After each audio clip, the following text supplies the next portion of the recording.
ഇറാനിൽ ഇസ്രായേൽ ബോംബിട്ടു. ഏതാനും മണിക്കൂറുകൾക്ക് മുമ്പാണ് ഈ സംഭവം നടന്നത് എന്ന് അന്താരാഷ്ട്ര മീഡിയകൾ റിപ്പോർട്ട് ചെയ്തു. ഇറാന്റെ തെക്ക് വടക്ക് ദേശത്ത് വലിയ സ്ഫോടനങ്ങൾ നടന്നതായിരിക്കുന്ന സ്ഥിരീകരണ റിപ്പോർട്ടും പുറത്തു വന്നു. തെഹ്റാനെ കേന്ദ്രീകരിച്ചുകൊണ്ടാണ് ആക്രമണം നടത്തിയത് എന്നുള്ളതാണ്. ചില റിപ്പോർട്ടിൻ്റെ അകത്ത് 3 സ്ഫോടനമെന്നും ചിലതിൻ്റെ അകത്ത് 30ഓളം സ്ഫോടനങ്ങൾ നടന്നതായിരിക്കുന്ന വിവരം പുറത്തു വന്നു. 3 സ്ഫോടനം മാത്രമാണ് സ്ഥിരീകരിക്കപ്പെട്ടത്.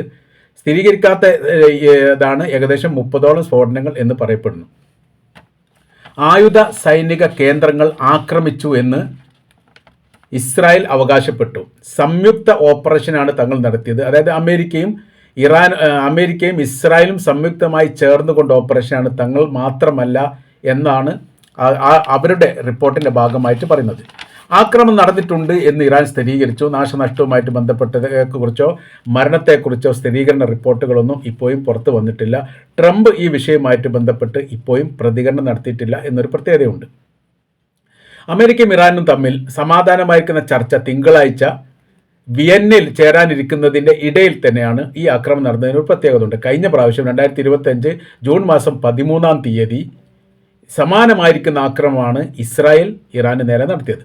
അതിൻ്റെ 2 ദിവസം കഴിഞ്ഞതിന് ശേഷമാണ് 6ാം ഘട്ട സമാധാന ചർച്ച ഒമാനിൽ വെച്ച് ചേരാൻ വേണ്ടിയിട്ട് സംയുക്തമായ രീതിയിൽ അമേരിക്കയും ഇറാനും തമ്മിൽ തീരുമാനിച്ചത്.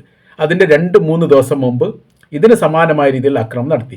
ഇപ്പോൾ തിങ്കളാഴ്ച ഈ വിയന്നയിൽ വെച്ച് ചർച്ച നടത്താൻ വേണ്ടി തീരുമാനിക്കുന്നതിന് മുൻപായിട്ട് ഇന്നിപ്പോൾ ശനിയാഴ്ചയാണ് വീണ്ടും ആക്രമണം നടത്തിയിരിക്കുന്ന വിവരം സ്ഥിരീകരിച്ചതായിരിക്കുന്ന റിപ്പോർട്ട് പുറത്തു വന്നത്. ആണവ പദ്ധതിയുമായിട്ട് ബന്ധപ്പെട്ട് വലിയ ആശങ്ക തങ്ങൾക്കുണ്ട് എന്നുള്ളതാണ് ഈ ആക്രമണവുമായിട്ട് ബന്ധപ്പെട്ട് ഇസ്രായേൽ പറയുന്ന കാരണം. ഇറാൻ്റെ കൈവശത്തിൽ ആണവായുധം വന്നാൽ അത് തങ്ങളുടെ നിലനിൽപ്പിനെ സാരമായിട്ട് ബാധിക്കുമെന്നും തങ്ങളുടെ രാജ്യം തന്നെ തുടച്ചു നീക്കപ്പെടുന്ന സ്ഥിതിയിലേക്ക് കാര്യങ്ങൾ എത്തുമെന്ന് ഞങ്ങൾക്ക് വലിയ രീതിയിൽ ആശങ്കയും ഭയവുമുണ്ട്. അതിനാൽ ആ ശക്തിയിൽ നിന്ന്, അതായത് ആണവായുധ സംവിധാനത്തിൽ നിന്ന് അവരെ പിന്തിരിക്കാൻ വേണ്ടിയിട്ടാണ് ആക്രമണം എന്നും പറയപ്പെടുന്നു. ഇസ്രായേൽ അപ്പോൾ ഈ തിരിച്ച് പ്രതികരണവുമായിട്ട് ബന്ധിച്ച് അല്ലെങ്കിൽ പ്രത്യാക്രമണവുമായിട്ട് ബന്ധപ്പെട്ട് വലിയ രീതിയിലുള്ള നിർദ്ദേശം ഇസ്രായേൽ ജനങ്ങൾക്ക് ഗവൺമെൻറ് നൽകിയിരിക്കുന്നു. വ്യോമപാത അപ്പാടെ തന്നെ അടിച്ചിരിക്കുന്നു. ഇപ്പോൾ ഇസ്രായേലിലേക്കോ ഇസ്രായേലിൽ നിന്ന് പുറത്തോട്ടോ വിമാനം പോകാൻ വേണ്ടി സാധിക്കാത്ത വിധമുള്ള സംവിധാനങ്ങൾ ഒരുങ്ങിയിരിക്കുന്നു. അവിടുത്തെ ഏറ്റവും വലിയ എയർപോർട്ട് ഇന്റർനാഷണൽ ബെൻഗൂരിയൻ എയർപോർട്ടാണ്. ബെൻഗൂരിയൻ എയർപോർട്ടിൽ നിന്നാണ് ആക്രമണം നടത്തിയത് എന്ന റിപ്പോർട്ടും ഏറെക്കുറെ പുറത്തു വന്നിട്ടുണ്ട്. അപ്പോൾ ബെൻഗൂരിയൻ എയർപോർട്ടിൽ നിന്ന് നടത്താൻ വേണ്ടിയിട്ട് അമേരിക്കയുടെ യുദ്ധ സംവിധാനങ്ങളെല്ലാം ഈ മേഖല കേന്ദ്രീകരിച്ചുകൊണ്ട് 2 ദിവസം മുമ്പേ വന്നുകൊണ്ടിരിക്കുന്നു എന്ന റിപ്പോർട്ട് പുറത്തു വന്നത്. ഖത്തറിലെ കേന്ദ്രീകരിച്ചുകൊണ്ട് അമേരിക്കയുടെ യുദ്ധ സംവിധാന കാര്യങ്ങളെല്ലാം ബെൻഗൂരിയൻ എയർപോർട്ടിലേക്ക് മാറ്റുന്നതുമായി ബന്ധപ്പെട്ട റിപ്പോർട്ട് കഴിഞ്ഞ ദിവസം തന്നെ പുറത്തു വന്നതാണ്. അവിടെ നിന്നാണ് ആക്രമണം നടത്തിയത്. അപ്പോൾ ഏത് തരത്തിലാണ് ഇനി ആക്രമണം എന്നതിനെക്കുറിച്ച് സ്ഥിരീകരണം പുറത്തു വന്നിട്ടില്ല. കരമാർഗമാണ് ആക്രമണം നടത്തിയത്, ആകാശമാർഗമാണ് ആക്രമണം നടത്തിയത്. അതായത് ഈ മിസൈൽ പതിക്കുകയാണ് ചെയ്തത്. യുദ്ധവിമാനങ്ങളിൽ നിന്ന് തുരുതരാ മിസൈൽ പതിക്കുന്നു എന്നുള്ളതാണ്. എങ്ങനെയാണെങ്കിലും ഈ 3 സ്ഫോടനം എന്ന് നമ്മൾ പറയുന്നത് ഒരിക്കലും അത് 3 സ്ഫോടനം ആവാൻ സാധ്യതയില്ല. ഇസ്രായേലിൻ്റെ സ്വഭാവം വെച്ച് നോക്കുന്ന സമയത്ത് സംയുക്തമായിരിക്കുന്ന ആക്രമണമായിട്ട് നടത്തുക, വലിയ രീതിയിൽ ആക്രമണം ഫസ്റ്റ് സമയത്ത് തന്നെ നടത്തിയിട്ട് രാജ്യത്തെ ഞെട്ടിപ്പിക്കുക അല്ലെങ്കിൽ ജനങ്ങൾക്ക് ഭയം ഉണ്ടാക്കുക, ആ പ്രവൃത്തി എല്ലാ കാലത്തും ചെയ്യാറുണ്ട്. അത് ഇസ്രായേൽ യുദ്ധ സമയത്ത്, ഇസ്രായേലും അറബ് രാജ്യങ്ങളും തമ്മിലുള്ള യുദ്ധ സമയത്ത് അങ്ങനെ ഉണ്ടായിട്ടുണ്ട്. പിന്നീട് ഇറാൻ ആക്രമിച്ച സമയത്ത് അങ്ങനെ ഉണ്ടായിട്ടുണ്ട്. ലെബനാൻ ആക്രമിച്ച സമയത്ത് അങ്ങനെ ഉണ്ടായിട്ടുണ്ട്. സംയുക്തമായിരിക്കുന്ന ആക്രമണത്തിൽ ഒരേ സമയത്ത് പരമാവധി ആക്രമണം നടത്തുക എന്ന തന്ത്രമാണ് അവർ പ്രയോഗിക്കുന്നത്. യുദ്ധത്തിൽ പുറപ്പെട്ട ഒരു വിമാനം തകർന്നു വീണതായിരിക്കുന്ന സ്ഥിരീകരിക്കാത്ത റിപ്പോർട്ടുണ്ട്. അത് വെടിവെച്ച് വീഴ്ത്തതാണോ അല്ലാതെ തകർന്നു വീണാണോ എന്നതിനെക്കുറിച്ച് ഒരു സ്ഥിരീകരണ കാര്യങ്ങൾ ഇപ്പോഴും പുറത്ത് വന്നിട്ടില്ല. പ്രതിരോധം ഉണ്ടായിട്ടുണ്ട് എന്നാണ് ഏറ്റവും ഒടുവിലായിട്ട് ലഭിക്കാൻ വേണ്ടി സാധിക്കുന്നത്. അഥവാ യുദ്ധവിമാനങ്ങൾ പ്രവേശിക്കുന്നത് കൃത്യമായ രീതിയിൽ മനസ്സിലാക്കിക്കൊണ്ട് ഇറാൻ സൈന്യം ഇസ്രായേൽ സൈന്യത്തിന് നേരെ, ഇസ്രായേൽ യുദ്ധവിമാനത്തിന് നേരെ വെടിവെച്ചു. അങ്ങനെയാണ് യുദ്ധവിമാനം വീണത് എന്ന് സംശയിക്കുന്നു. പക്ഷേ അത് സ്ഥിരീകരണം പുറത്തു വന്നിട്ടില്ല. ഇപ്പോഴത്തെ നിലവിലെ സാഹചര്യം എന്ന് പറഞ്ഞാൽ ശക്തമായ തിരിച്ചടി ഇറാന്റെ ഭാഗത്ത് നിന്ന് ഇസ്രായേലിന് നേരെ ഉണ്ടാകുമെന്ന് ഏറെക്കുറെ കണക്ക് കൂട്ടിയിട്ടാണ് എന്ത് ചെയ്യുന്നത്, ഇസ്രായേൽ വ്യോമപാത അടയ്ക്കുകയും ജനങ്ങൾക്ക് വലിയ രീതിയിലുള്ള നിർദ്ദേശം നൽകുകയും ചെയ്തിട്ടുണ്ട്. ഉന്നത സൈനിക ഉദ്യോഗസ്ഥർ പബ്ലിക്കിൽ ഇറങ്ങി നടക്കാൻ പാടില്ലെന്നും സുരക്ഷാ കേന്ദ്രത്തിൽ ഉണ്ടാവണമെന്നും നിർദ്ദേശിക്കുന്ന സമയത്ത് മാത്രമേ നിർദ്ദേശത്തിനനുസരിച്ച് ഒരു ഏരിയയിൽ നിന്ന് ഒരു ഏരിയയിലേക്ക് പോകാൻ വേണ്ടി പറ്റുകയുള്ളൂ എന്ന് പറയുകയും അതോടൊപ്പം തന്നെ ക്യാബിനറ്റ് മന്ത്രിമാരടക്കം ഇസ്രായേലിൻ്റെ പ്രധാനമന്ത്രി ബെഞ്ചമിൻ നെതന്യാഹു അടക്കമുള്ള എല്ലാ ക്യാബിനറ്റ് മന്ത്രിമാരും ബങ്കറിൽ ഒളിച്ചിരിക്കുന്നു എന്ന റിപ്പോർട്ടും പുറത്തു വന്നു.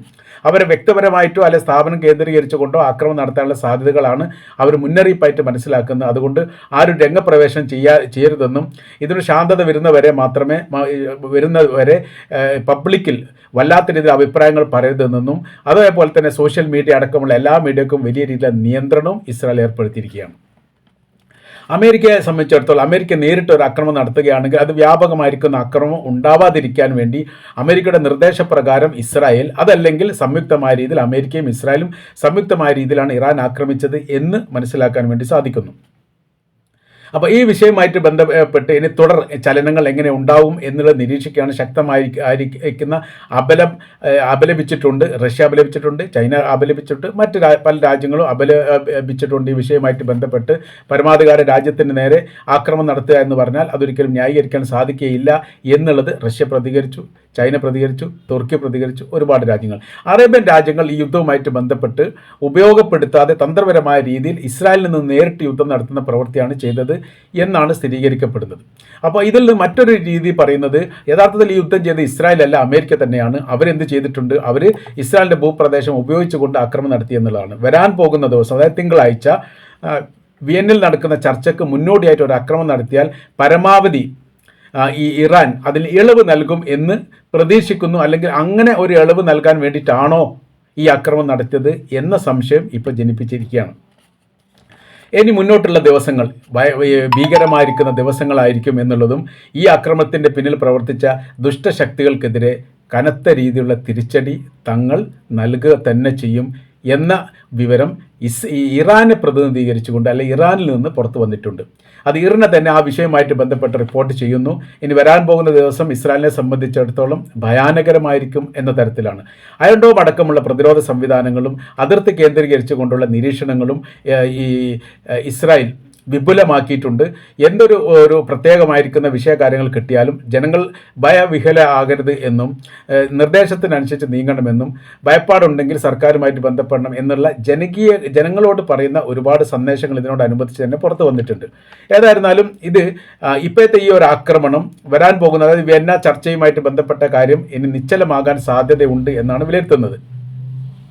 അപ്പോൾ ഇതിനുള്ള തിരിച്ചടിയുമായിട്ട് ബന്ധപ്പെട്ട കാര്യം ദ്രുതഗതിയിൽ ഇറാൻ ആലോചിക്കുന്നുണ്ട് എന്നുള്ളതും അത് ഇസ്രായേലിലേക്ക് തന്നെ ആക്രമണം നടത്താൻ സാധ്യതയുണ്ട് എന്ന് വിലയിരുത്തുന്നു.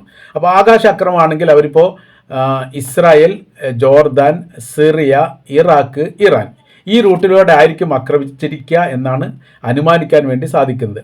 ആകാശ ആക്രമണമാണ് നടന്നത് എന്നുള്ളത് കൃത്യമാണ്. പക്ഷേ കടൽ ഉപയോഗിച്ചിട്ടുണ്ടോ എന്നുള്ള കാര്യത്തെക്കുറിച്ചും ഇറാൻ ഇപ്പോൾ വിപുലമായി അന്വേഷിക്കുന്നുണ്ട്, ഏത് മേഖലയിൽ നിന്നാണ് വന്നത് എന്നുള്ളത്. അപ്പോൾ എത്രത്തോളം വിമാനങ്ങൾ വന്നിട്ടുണ്ട്, എത്രത്തോളം നാശങ്ങൾ ഉണ്ടായിട്ടുണ്ട്, എത്രത്തോളം ദുരന്തം ഉണ്ടായിട്ടുണ്ട് എന്നതിനെക്കുറിച്ച് കൃത്യമായിരിക്കുന്ന വിവരകാര്യങ്ങളൊക്കെ ഇപ്പോൾ ഇറാൻ സർക്കാർ ഔദ്യോഗികപരമായിട്ട് തന്നെ അന്വേഷിച്ച് വരികയാണ് എന്ന റിപ്പോർട്ടും ഇതിൻ്റെ കൂടെ കാണാൻ വേണ്ടി സാധിക്കും.